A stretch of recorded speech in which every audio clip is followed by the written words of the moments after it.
Okay, Chase, the generator is running and I'm going to test it for you right now and I'm going to show you how to start it. Uh, all this stuff is just instrumentation. It's just if you need information on the voltage or the amperage here when it's running, only when it's running and supplying power to the house. But otherwise, this gauge won't show anything unless there's a power loss. There won't be any amperage.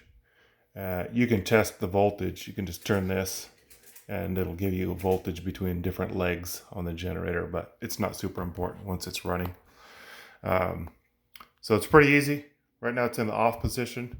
When I leave here today, I'm going to leave it in auto, but for now, just to run it, I'm going to turn off these. Right now the stop is depressed. I'm going to release the stop. Okay, so it's pulled out. You just give it a little quarter turn to the right and it pulls out. And I'll leave this out when I leave. And then from the off position, I just turn this to the on position.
So it actually runs really well. It's quieter than I thought it would be, even though I have earplugs in. So if I'm talking loud, it's because I have earplugs in. I'm going to leave it in auto with the stop is going to be pulled out. If you or a guest are here and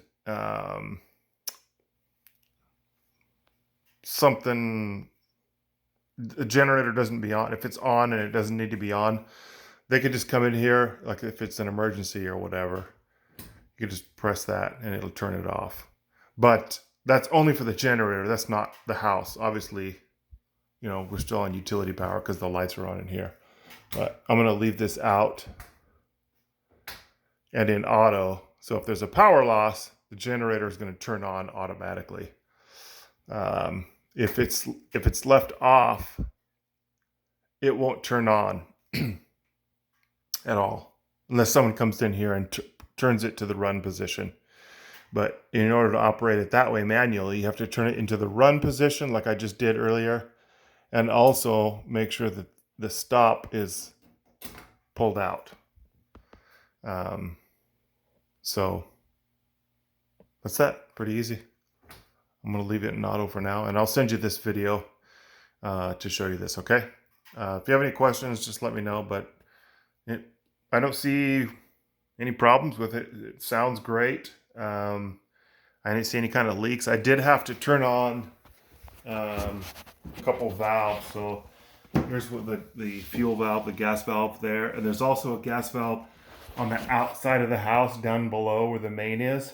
I had to turn that on as well. I'm going to leave that on so that if the generator needs to turn on, it's going to have fuel. And that's it. I'd say it looks pretty good overall.